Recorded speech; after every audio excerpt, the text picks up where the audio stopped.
election जेनखांनायनि उनाव दिनै जोङो मा नुनो मोनदों ससियेल मिडिया प्लेटफर्माव जों मा नुनो मोनगासिनो दङ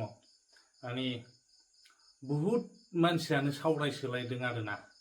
दिनै आं बेखौ नायै नुनो मोनदों आरो आंनि भिडिअसफ्रावबो आं माखासे होलांखाबाय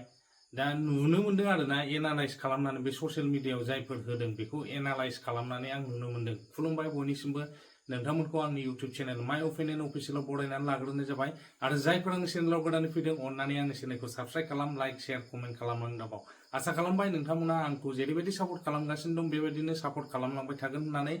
दा मेन टपिकआव फैनोसै दा जोङो जेनखांनायनि उनाव इउपिपिएल हिसाबै होनदों आरोना इउपिपिएल हिसाबै दिनै रियेलाइज खालामदों नामा ना ससियेल मिडियायाव जायफोर ओंखारनाय इन्टेलेक्सुयेलफोर बा गुनि गियानि व्यक्तिफ्राबो दिनै माखासे खोथाखौ बुंदों आरोना नट डाउट अन केमेरा नङाबाबो अफ केमेरायाव बुंदों माहारिबाद एबा जातीयताबाद लानानै जोङो पलिटिक्स गेलेयोबा बे जेनबायानो थागोन बे खोथाखौ बुंनो मोनदों आरोना बुंनायखौ जों नुनो मोनदों ससियेल मिडियायाव खारन जोंनि बिटिसिआव बर'नि अनलि बर' जोङो खौसेयै गेलेयोबासो जों देरहानो हागोन नङा बिटिसिखौ जों दखल खालामनानै लाखिनो हागोन नाथाय जोङो खौसेयै गेलेनो हाया मालाब्लाबो बर'आ खौसेयै गेलेनो हानाय नङा मानो होननानै बुङोबा दिनै मा होननानै बुंनो बे मेनआथ' थाखा फैसा पावार बेनो मेनआ बेनो दा जोङो मानो खौसे जानो हाया माने इउपिपिएल बिपिएफ आइडिय'लजियानो आलादा आरो बेनि उनाव जोंना बर'फ्रा मा आरो गुबुन फिसा फेनला माबा माबि दालागासिनो दङ गोदान जागासिनो दङ गासिबो नन गभर्नमेन्ट अर्गानाइजेसन बा माहारिबादनि आफादफ्राबो दिनै पलिटिक्सआव इनभल्भ जानानै बोफ्लेजोब्बाय बुंनो थाङोब्ला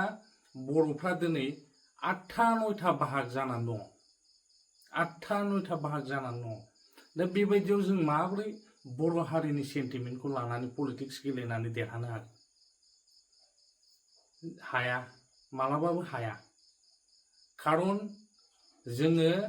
एसेले माने माइनरिटियावसो जानो थांगासिनो दं अबेबा जायगायाव माइनरिटिसो आरो जोङो बिपिएफ इउपिपिएल गावस्रानानै गेलेनाय लोगो जों माइनरिटि जाबाय मिथिबाय मारै माइनरिटि मालाय बिसोर गथा गुबुनारिफ्रा गथा बर'नि अनगायै दस्राफ्रा गथा जाबाय जोंखौ माइनरिटि खालामबाय जोंनाव नट डाउट जोंनाव जेन'बा 100थायाव जोंना मा होनो 60थाया बर'नि भट 60थाया बर' भट ओमफ्राय 40थाया जुदि गुबुनारिफोर जाब्लाबो जों माइनरिटियाव फैगोन माब्रै जोङो इउपिपिएल बिपिएफ गावखाबाय आरो दस्रा बोफ्लेबावबाय मिथिबाय बेखौ जुदि बे 60थाखौ जुदि मोनब्रै पार्टिजों रानबा बेसेबां गोग्लैगोन दा सिन्था खालामदों जों माब्रै माइनरिटियावसो जोङो दा मा होनोमोनलाय इलेक्सनखौ गेलेगासिनो दं आरोना माइनरिटियावसो दा बेखायनो बिपिएफआ बेयाव प्लास पइन्ट लादों माने माहारिबादखौ सिङाव दोननानै आन्दोआव दोननानै दिनै पलिटिक्स गेलेनायखौ जोङो नुनो मोनदों हाग्रामाया बे पलिटिक्स गेलेनानै दिनै देरहालांगासिनो दङ आंथ' बुङो आं 100% बुङो एकदम हाग्रामाया मा होनो 15 बोसोर सालायखांनानैबाबो बिथाङा जेनाखैमोन पाब्लिक मेन्डेटआ बिथांजों दङमोन नाथाय माखासे पलिटिकेल बे माबा थाबाय षड़यन्त्र थानायनि गेजेराव जोङो इउपिपिएलआ माने सरकार दाहायदोंमोन आरो सैथो खोथाखौ बुंगोन खुनु माबा गैया आंना सिदा बुंबाय गाज्रि मोनोबा मोनदो ओमफ्राय आरो मा बुंनाया भुल जादोंबा अननानै साजेसन हरनो हायोबा साजेसन हरबानो जाबाय बे नोंथांमोननि साननाय नोंथांमोननि धर्म मिथिबाय नोंथांमोननि धर्मआ मा होनो दा आं बुंगोन माने हाग्रामाया दिनैसिम जेनखायाखैमोन खेबसेबो जेनाखैमोन बिथांमोना पावारावनो दंबाय थायोमोन नो डाउट एस्कट टेस्कट गैला मा होनो EMGM मोनाखैमोन खिन्थु पावारलेस जाखायाखैमोन हाग्रामाया एकदम पावारफुलैनो दंमोन आरोना आरो थिग टाइमाव बिथाङा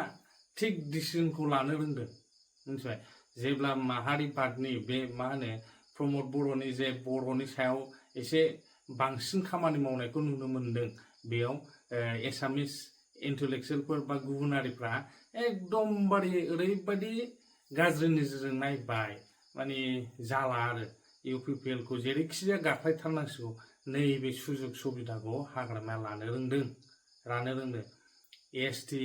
ST नि नामाव बाथ्रा बुंबाय हा पाट्टानि नामाव बाथ्रा बुंबाय इभिक्सन ओमफ्राय SIR बेफोरनि सायाव बाथ्रा बुंबाय दिनै पाब्लिक मेन्डेटखौ हाग्रामाया मोननानै एकदम फुरा 28टा भटआव देरहालांनो हाबाय 28टा सिटआव देरहालांनो हाबाय BTC इलेक्सनाव आरो नै माबायावबो MLA आवबो 0 खालामबाय UPPL खौ दा बेनि थाखायनो दिनै ससियेल मिडिया जाय इनफ्लुएन्सार माने गोरों दङ बिथांमोना MA MSc MPhil माबा माबि इन्जिनियार डक्टर बिथांमोनाबो दिनै ससियेल मिडियायाव फैयै बाथ्राखौ बुंदों माहारिबादनि जाय पलिटिक्स गेलेगोन बे जेनबाय थागोन आरो दा जोंना बेनो मिथिबाय आरो आं सिगाङावनो बुंबोखादों मोनफ्रोमबो बर'नि आफादफ्रा दिनै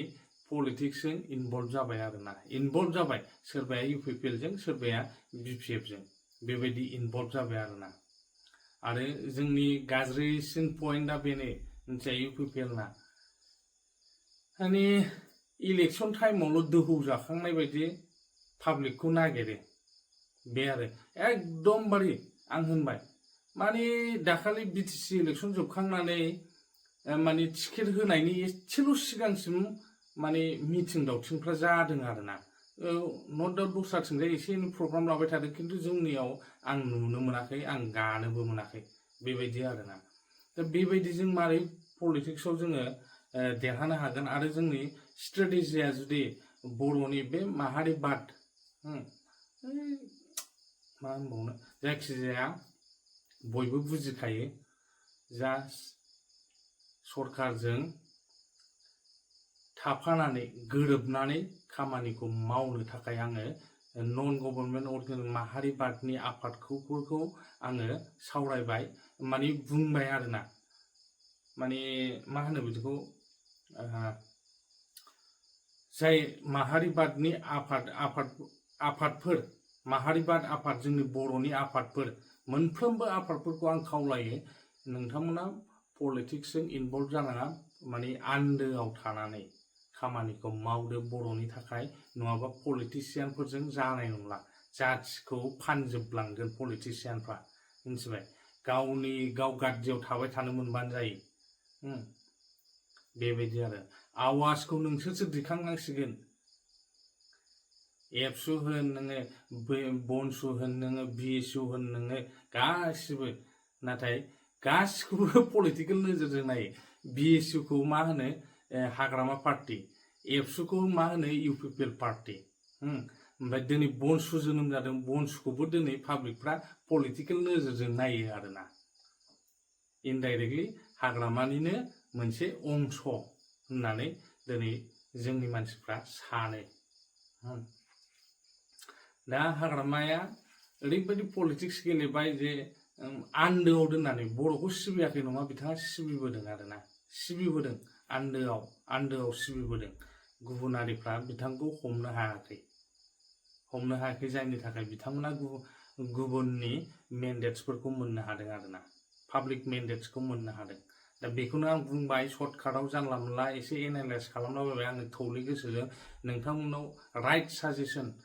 आङो मोननो लुबैयो आरो मोनगोन होननानै आं आसा खालामबाय आरो बेयावनो आंनि भिडिअखौ फोजोबबाय खुलुमबाय जोबजासिम नायनायनि थाखाय एकदम रोजा साबायखर आरो साबस्क्राइब शेयार लाइक कमेन्ट खालामनो दाबाव